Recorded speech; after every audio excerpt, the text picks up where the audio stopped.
Since the 1970s, the Lions Club has rented out tubes to help people escape the heat. But with COVID cases rising across the state, many people are looking to cool off while still staying safe. Some people are very careful. You can tell that they want to social distance. They want to stay away from other people. And some people treat it as though everything was the same as it was last summer. Some of the changes that have been made include signs, 50% capacity on buses and vans, and employees filling all tubes and disinfecting tubes after every trip. I think Lions Club has done an impressive, San Marcos and the Lions Club has done an impressive job of keeping it fun and keeping it safe and keeping it as natural looking as possible. Which is why it's still our favorite river to come to. But still, some rivergoers have to be reminded to keep apart. I have had to ask groups of people to move away from other people because they were crowding them, and those people obviously weren't comfortable with the situation. In one case, they actually came up and said, hey, they keep getting next to us. And so I asked them to not do that, and they were quite compliant. Lions Club says that while the changes are costing them money, it's worth it so the nonprofit can continue to serve the Hays County and Caldwell County areas. In San Marcos, Chris Reagan, The Bobcat Report.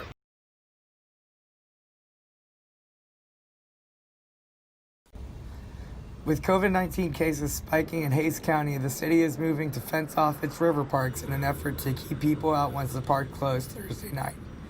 While the closings have disappointed many park goers, some understand why the city is making these changes. I guess I'm kind of sad because I've been quarantined for so long, and then it's my summer vacation, but I feel like it needs to be done just so that more people can stay safe and stuff.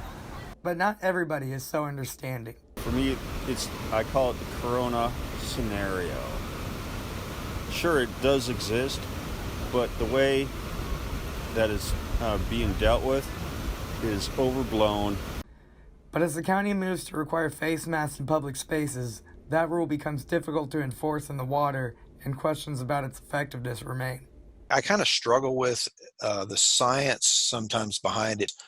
I'm not sure, wearing a mask, like a cotton mask in the river, for instance, or in a lake, if it got soaked, I don't know if I've seen any research around the effects of that.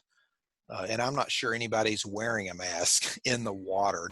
One rivergoer told me that it's been a disappointing year so far, so nothing out of the ordinary with the river parks closing. I'm Chris Reagan, The Bobcat Report.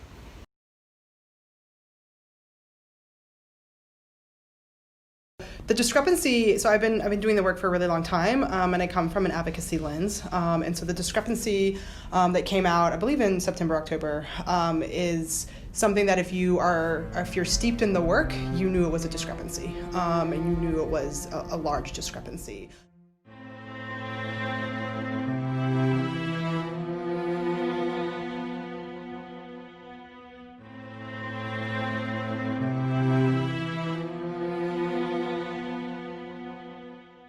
Act is just a law that requires universities to make sure that they are collecting data across campus, and they are a part of the Clery Act is to be able to make sure that they are alerting university students and the individuals who work here, but specifically to make sure that we are aware of any type of pending threats or ongoing threats. And so that's why we have those warnings that go out, those safety warnings that go out when someone is sexually assaulted or someone is exposing themselves across campus. Like, we all get the same alert, and that's part of the Clery Act. And so it's making sure that at a really fundamental level, there's a little bit of training in the Clery Act. It's not very much, but it's about kind of making sure that universities across the country are gathering their data in a uniformed way, so that we can be individuals can go back through and look over kind of what does this look like and what's happening across universities. And so it's trying to make sure that we have a better understanding of the crimes that are happening.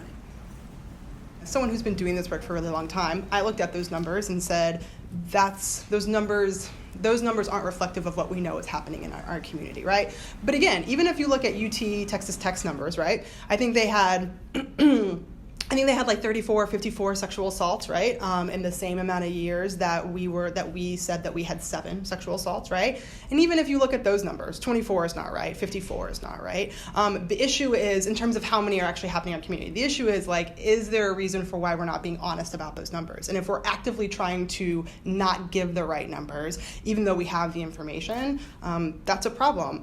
And it's a problem for survivors because individuals talk to each other. Students on this campus talk to each other. And if they're having negative experiences and if they're not seeing their experiences reflected in those numbers, that resonates with if that's something that they felt that they were heard and believed and at least given access to resources in that moment. And so that's important in terms of how we move forward from this.